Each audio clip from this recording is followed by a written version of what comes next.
Halo, saya Yutri Wahyuni dari SD Negeri Sukaraja Wetan 2, CGP Angkatan 2, Kabupaten Majalengka akan menyajikan demonstrasi konstekstual materi coaching. Kasus yang diambil yaitu seorang rekan kerja bercerita bahwa ada murid kelas 1 yang masih belum mampu membaca, bahkan ada murid yang masih belum dapat merangkai kata karena faktor eksternal. Beberapa faktor yang melatar belakangi permasalahan yang dialami mempengaruhi motivasi belajar murid. Rekan kerja tersebut mengajak dan meminta waktu kepada coach untuk bercerita mengenai masalah yang sedang dihadapinya.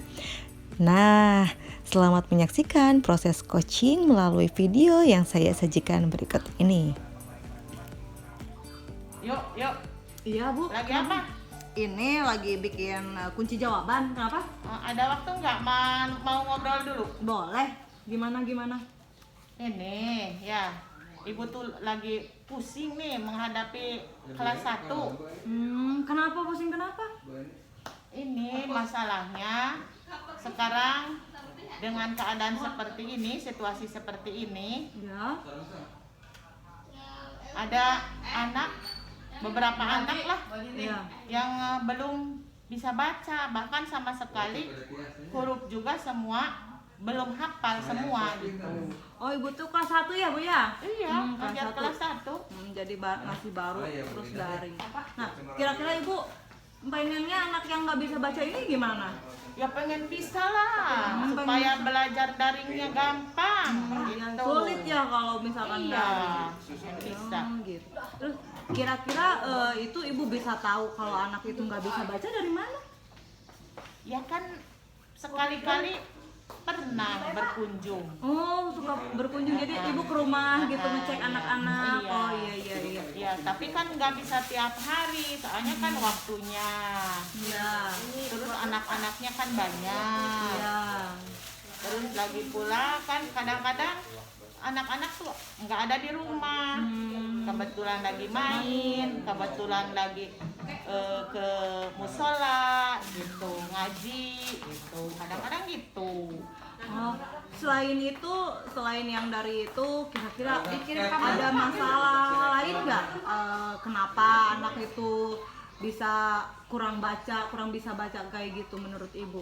Ya setelah ibu perhatikan ya, setelah ibu mengamati ya ada anak yang kebetulan orang tuanya pergi ke luar negeri, Ya. sehingga dia itu tinggal sama nenek dan kakeknya aja di rumahnya.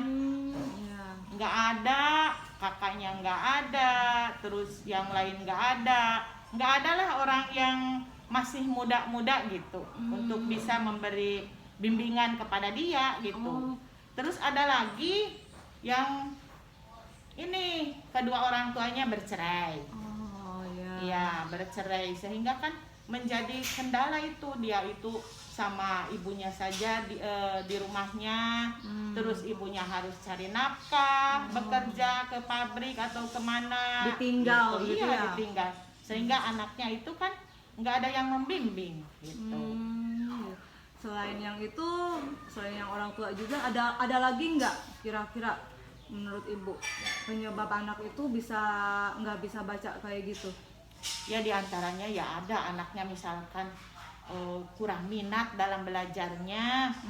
Kurang minat dalam Iya, belajar. ada itu ya. Terus anaknya senengnya main gitu, kurang tertib lah anaknya iya. dalam kehidupannya.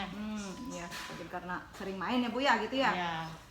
Kalau boleh tahu nih, kalau Ibu biasanya kan sekarang daring nih Bu. Nah, ngasih pembelajaran ke anaknya metodenya seperti apa tuh di suasana daring seperti ini? Ya yang lainnya itu ya pakai HP, lewat HP, lewat HP. Tapi dia itu kan tinggal sama orang tua sama neneknya. Terus HP nggak punya. Terus makanya dia nggak bisa ikut belajar seperti yang lain gitu. Kalau rumahnya gimana? Apa rumahnya juga mungkin dari teman-temannya gimana sama teman-temannya? Kebetulan itu jauh rumahnya sama teman-temannya. Tapi ada juga yang deket sih. Kalau yang deket ada yang peduli sih, temen temennya kadang-kadang sekali-kali ngasih tahu gitu, ini ada tugas dari ibu Ya. kayak gitu kata temennya, terus dia belajar bersama gitu kadang-kadang, tapi Kelompok- cuman sekali-kali itu. Kelompok kecil ya Bu mungkin ya Bu ya. Kayak gitu. Jadi tadi mungkin karena anakku nggak bisa baca karena tinggalnya sama nenek kakeknya tadi, ada yang bercerai ya. Terus ada yang nggak punya HP, yang minat belajarnya kurang. Jadi ya variatif ya banyak ya. Terus selain itu dari keseluruhan yang hasil identifikasi Ibu, pengamatan Ibu kepada anak tersebut, itu kira-kira untuk mengatasi supaya meminimalisir mungkin ya Bu ya, meminimalisir tadi kan ada beberapa katanya, nah meminimalisir murid yang kurang dalam membacanya itu gimana caranya, rencananya Ibu? Ya rencana ibu sih mau dikasih itu permainan kartu. Permainan kartu. Permainan kartu huruf. Oh, kartu huruf. Iya. Bukan kartu itu, kartu huruf ya, untuk supaya dia lebih cepat dalam membaca. Mau rencananya mau ibu kasih beberapa kartu ya, dibikinkan, kemudian disuruh bermain di rumahnya. Mungkin ya bermain sendiri karena nenek dan kakeknya nggak bisa membimbing gitu. Tapi ada juga sih yang masih bisa membimbing, yang nenek kakeknya nggak begitu tua, ada juga gitu.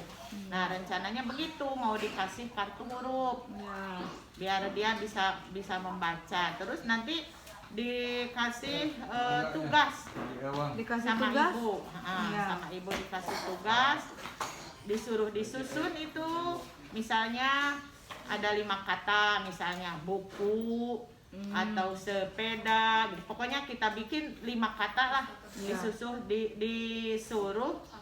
disusun dengan kartu-kartu huruf itu bermainnya. Nanti berarti kartu hurufnya itu didapatkan anak dari mana Bu? Ya mau rencananya mau ibu bikinkan gitu. Oh jadi ibu bikinin sendiri buat memfasilitasi anak-anak ya belajar kayak gitu. Oh iya, inovatif sekali sih Bu, menurut Ayu. Terus kira-kira selain memberikan anak itu kartu huruf, itu kira-kira apa lagi caranya ibu supaya membantu anak itu bisa baca? Kartu kredit. Ya kira-kira ya banyak sih. Diberikan tugas ya, berikan tugas menulis, misalkan kita itu memberi tugas cuma 1 huruf saja dulu, disuruh menulis 5 baris misalkan. Nah disuruh itu, atau juga misalkan dia itu disuruh dibimbing sama kita sekali-kali, disuruh menunjukkan huruf. Misalkan kita bilang misalkan mana huruf M, nah dia cepat-cepat nyari huruf M. Kata ibu misalkan mana huruf B, nah dia cepat-cepat cari. Nah dengan cara itu bisa mungkin, tapi cuma kendalanya ini waktunya ibu yang harus dibimbing kan banyak anaknya. Enggak kita membimbing dia aja gitu. Yang lain juga kan memerlukan bimbingan. Berarti menyiasati waktu untuk membimbingnya itu seperti apa strateginya Ibu buat menyiasatinya? Ya kira-kira nih kalau rencananya berhasil, ibu mau siasatinya ya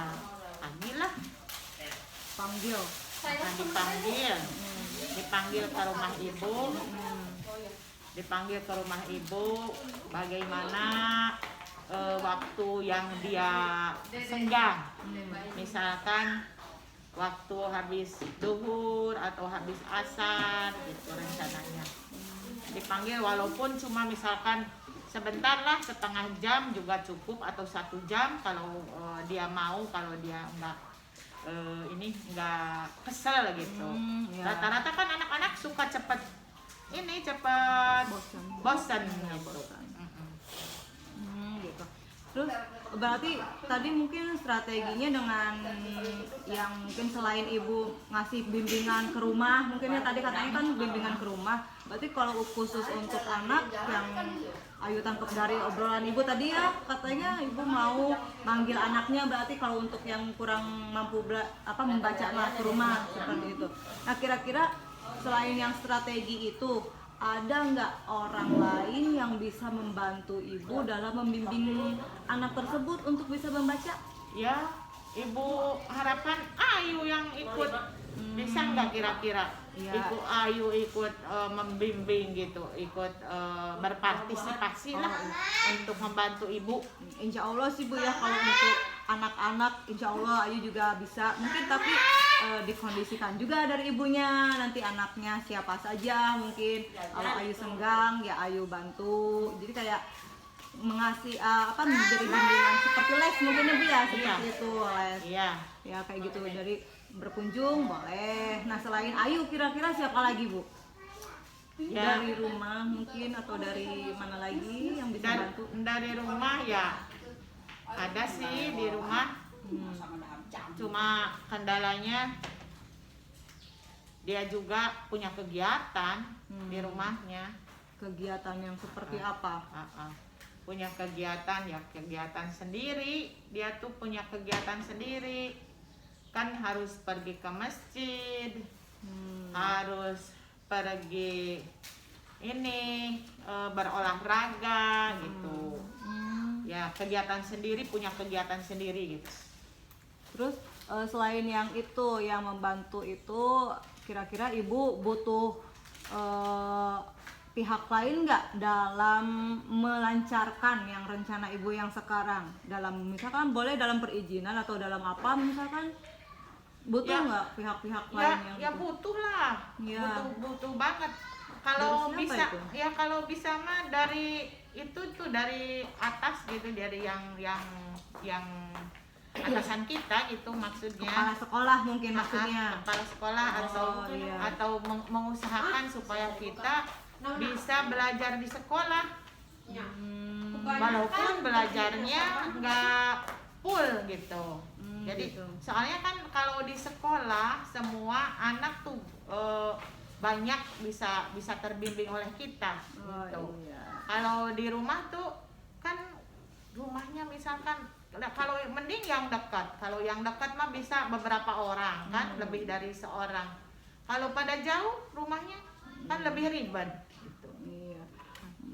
Terus dari yang rencana ibu tadi ada yang memberi kartu-kartu ya, kartu huruf yang kayak gitu, terus ngasih bimbingan ke rumah dan manggil kayak gitu-gitu. Kira-kira dengan cara-cara yang ibu sebutkan tadi itu, ibu rasa cara yang kayak gitu bisa membantu nggak Bu dalam mencapai yang tadi kan ibu pengennya anaknya bisa baca, kira-kira bisa nggak Bu? Bisa berhasil nggak itu? Insya Allah bisa. Bisa. Ya, insya Allah ya. Menurut pengalaman ibu sih, ibu kan udah beberapa tahun Ya. memegang kelas 1, mengajar Iya. kelas 1. Biasanya sih bisa, biasanya Iya. gitu. Gitu. Ya alhamdulillah kalau bisa.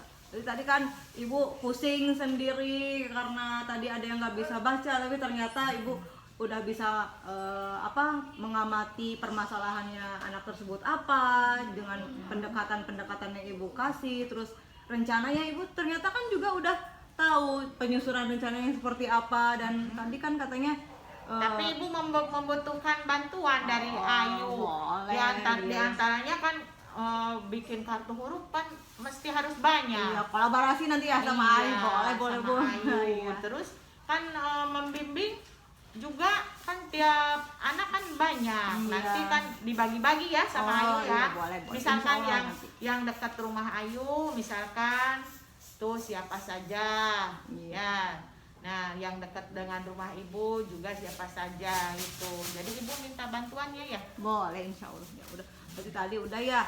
Insya Allah dengan tadi pengalamannya juga katanya udah sering juga. Cuman mungkin karena karena latar belakang permasalahan yang berbeda menurutnya jadi bikin ibu pusing gitu.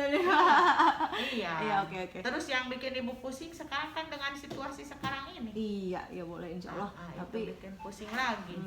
gimana sekarang perasaannya, masih pusing atau masih gimana Ibu? Alhamdulillah, kalau Ayu mau bantu, alhamdulillah. Insya Ya. Allah. Terima kasih sekali. Mudah-mudahan nggak ada halangan. Amin. Mudah-mudahan Allah lancarkan tujuan baik kita ya. Amin. Ya. Iya. Mudah-mudahan aja rencana yang Ibu susun tadi juga berhasil ya Bu. Iya. Dengan latar belakang masalah yang berbeda, tapi dengan modifikasi rencana-rencana, mudah-mudahan juga berhasil, kita bisa sama-sama Amin, membantu. amin ya. Ya terima kasih Iya, ya. Yuk. boleh. Nanti kita bikin jadwal. Siap. Ya. Siap. Oke. Kapan kita bisa waktu melaksanakannya ya? Iya, boleh. Makasih ya. Iya, Oke. sama-sama. Lanjut ya Bu, Iya. boleh? Oke. Jadi, proses coaching tidak hanya dilakukan antara murid dan guru saja, akan tetapi proses coaching juga dapat dilakukan pada komunitas sekolah dalam upaya membantu mengarahkan pengoptimalisasian potensi yang dimiliki oleh coachee untuk mencapai tujuan yang diharapkannya. Terima kasih telah menyaksikan video dari saya. Jangan lupa like, share, and subscribe ya. Bye-bye.